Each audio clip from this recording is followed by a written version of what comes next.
Divorce is worse than death. Write that down, please.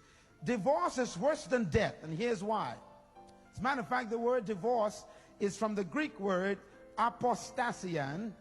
And apostasian is a big word, but it simply means to defect. To defect, write that down. So to divorce a person means you have defected.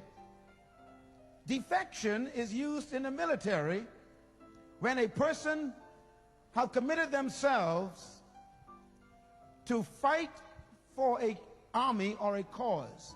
When you join the army of a country or the Navy or the Marines, you have committed yourself to fight for that country. Is that right? Is that right? Now I want you to write this down. Whenever you join an army, you have committed yourself not to live, but to die. Armies are not motivated by life. Armies are motivated by death. In other words, when you join an army, the best they can offer you is death. You don't fight in a war with the guarantee you're going to survive. They can guarantee you that you might die. Now, if you survive, then they say you're a hero. Hello, somebody. In other words, when you join an army, you've committed yourself to death.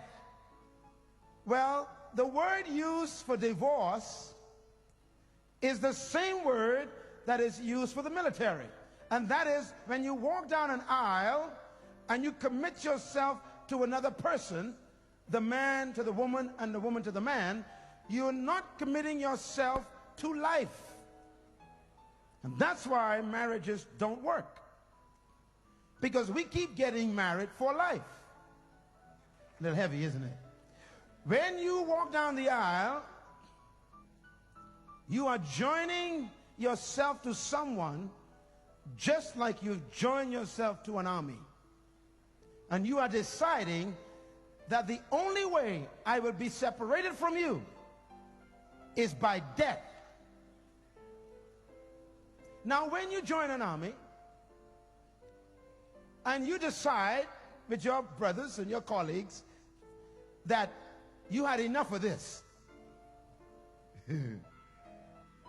the enemy is too strong, the weapons they have are too awesome, and you become afraid, intimidated by the environment, you become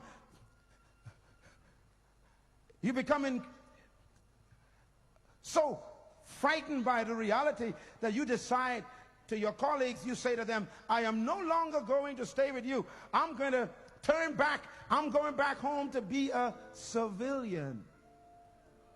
Then the army calls that defection. The Greek word is divorce. What do you do when a soldier defects? Talk to me. You don't court martial, you kill that brother. Court martial is formality.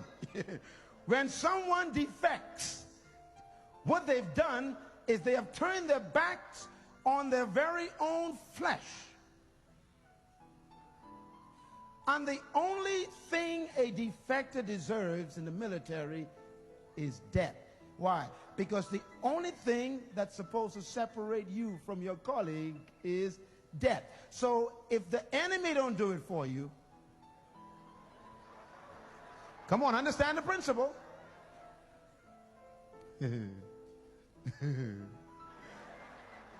I just had a thought in your mind. I see that thought. If you ever leave me, I will. I can see that thought right now. And that's exactly how you feel, huh? You ever heard this? If I can't have you, that's the spirit of defection, see? I give you my whole life. I give you my body. I gave you my emotions. I gave you my entire future. I gave you everything. And you are going to turn your back on it? It's defection. Now, why is divorce worse than death? Here's why. When a person dies, you take them to the morgue. They place them in a box. You have a funeral. Everybody wears black. You go to this place called the church. You have a ceremony. You take them to the cemetery. You put them in a hole. You put dirt on them. You put some flowers on them. You cry for the last time, and that's it. It's finished. Over. There's closure. You don't see them anymore. But divorce, it's worse than death. Because when you get a divorce, it's dead. The marriage is finished. You bury it. You walk away. And then you go to the food store. And there's resurrection again. And that's why it's worse than death. Because they keep coming back. You stand on the tube, and there they are. You stand in the bus stop, there they are. They show up in the drugstore, there they are. You go to the park, there they are. And heaven help you, they show up in church, and there they are. You see, it's the kind of death that's never closed. And when there's children involved, that's why God says, I hate divorce.